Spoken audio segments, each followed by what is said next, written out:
Hi friends, welcome to our channel. இன்னைக்கு நாம sweet potato பயன்படுத்தி ஒரு ஸ்வீட் பொட்டேட்டோ மசாலா ரெசிபி தான் பார்க்க போறோம். ரொம்ப ஈஸியா வீட்லயே செய்யலாம். எப்படி செய்யலாம்னு பார்க்கலாம் வாங்க. முதல்ல நாம ஸ்வீட் பொட்டேட்டோ எடுத்து ஆவியில வேக வைக்கணும். சூப்பரா சீக்கிரமா வெந்துரும் ஆவியில வேக வைக்கும்போது.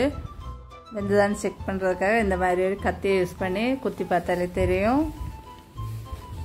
அடுத்து நாம வேக வச்சிருக்க சக்கரை வெள்ளைக்கிழங்குல சூடாறினதுக்கு அப்புறம் இந்த மாதிரி பீஸா வெட்டி எடுக்கணும். இனி நாம ஒரு கடாயில 3 டேபிள்ஸ்பூன் தேங்காய் எண்ணெய் சேர்த்துக்கணும். தேங்காய் எண்ணெய் சேர்த்துட்டு நாம என்ன ரெசிபி செய்தாலும் அந்த தேங்காய் எண்ணெயோட வாசனை அதுல இருக்கும். அதே மாதிரி தான் இந்த ஸ்வீட் பொட்டேட்டோவுக்கும் தேங்காய் எண்ணெய் கொஞ்சம் டேஸ்ட்டும் கொடுக்கும். நம்ம சேர்த்த தேங்காய் எண்ணெய் நல்லா சூடானதுக்கு அப்புறமா இதுல 4 வற்றல் மிளகு நான் இதை 2 பீஸா கட் பண்ணி போட்டிருக்கேன். அடுத்து நாம 1 டீஸ்பூன் கடுகு சேர்த்துக்கலாம். கடுகு சேர்த்துட்டு கடுகெல்லாம் நல்லாவே எண்ணெயில நல்லா பொரிஞ்சு வரணும். நல்லா பொரிஞ்சதுக்கு அப்புறமா இது கூட உளுந்த பருப்பு சேர்த்துக்கிறோம். ஒரு ஃபுல் டீஸ்பூனுக்கு இந்த உளுந்த பருப்பு சேர்த்துக்கணும். உளுந்த பருப்பு சேர்க்கறதுனால கொஞ்சம் வாசனை அதிகமாக இருக்கும். உளுந்த பருப்பு சேர்த்ததுக்கு அப்புறமா கலரெல்லாம் நல்லா மாறி பொரிஞ்சு வர்றது வரைக்கும் அதை நல்லா மிக்ஸ் பண்ணி கொடுத்துட்டே இருக்கணும். உளுந்த பருப்போட கலரெல்லாம் நல்லா மாறி நல்லா பொரிஞ்சு வந்துருச்சு. இப்போ நாம் இது கூட ஒரு கைப்பிடி அளவுக்கு முந்திரி சேர்த்துக்கணும். முந்திரி உங்களுக்கு எந்த அளவுக்கு சேர்க்கறதுக்கு விருப்பமோ அந்த அளவுக்கு சேர்த்துக்கலாம்.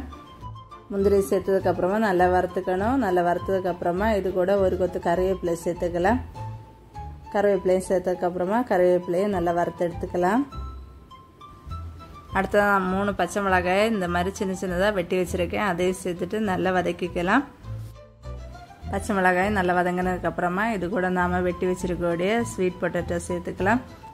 ஸ்வீட் பொட்டேட்டோ சேர்த்ததுக்கு அப்புறமா இது கூட 1/2 ஸ்பூன் மஞ்சள் தூள், தேவையான அளவு உப்பும் சேர்த்துட்டு நல்லா கலந்து விட்டுக்கலாம். எல்லாமே நல்லா கலந்து வரணும். அந்த அளவுக்கு நல்லா கலந்து விட்டுக்கலாம்.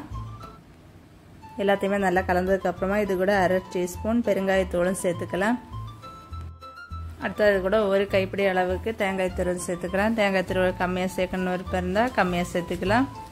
தேங்காய் துருவல் சேர்த்ததுக்கு அப்புறமா இந்த கிழங்கு எதுவுமே உடைக்காம இந்த மாதிரி நல்லா மிக்ஸ் பண்ணி விட்டுருங்க. இதை மிக்ஸ் பண்ணுறதுக்கு பயமாக இருந்தால் இதை டாஸ் பண்ணி கூட எடுத்துக்கலாம். எல்லாமே நல்லா மிக்ஸ் ஆகி வரணும். இந்த அளவுக்கு எல்லாமே நல்லா மிக்ஸ் ஆனதுக்கப்புறமா இது கூட நாம் கரெக்டாக 1 டீஸ்பூன் நாட்டு சர்க்கரையும் சேர்த்துக்கலாம். நாட்டு சர்க்கரையும் சேர்த்ததுக்கப்புறமா நாட்டு சர்க்கரை எல்லா இடத்துலையும் படுற மாதிரி நல்லா இந்த மாதிரி கலந்து விட்டுக்கணும்.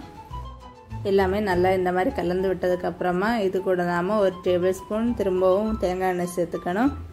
முதல்ல நாம் தேங்காய் எண்ணெய் தான் சேர்த்துக்கிட்டோம். இருந்தாலும் கடைசியாக நம்ம எடுக்கிறதுக்கு முன்னாடி 1 டேபிள் ஸ்பூன் தேங்காய் எண்ணெய் கூட எக்ஸ்ட்ரா ஆட் பண்ணிக்கணும். எல்லாமே சேர்த்துட்டோம். இனி நம்ம கடைசியாக ஒரு கைப்பிடி அளவுக்கு இந்த மாதிரி கொத்தமல்லி இலைகளையும் சேர்க்கலாம். கொத்தமல்லி இலைகளையும் சேர்த்ததுக்கப்புறமா ஒருக்க நல்லா மிக்ஸ் பண்ணி எடுத்தோன்னா சூப்பராக நம்மளோட ஸ்வீட் பொட்டேட்டோ மசாலா ரெடி.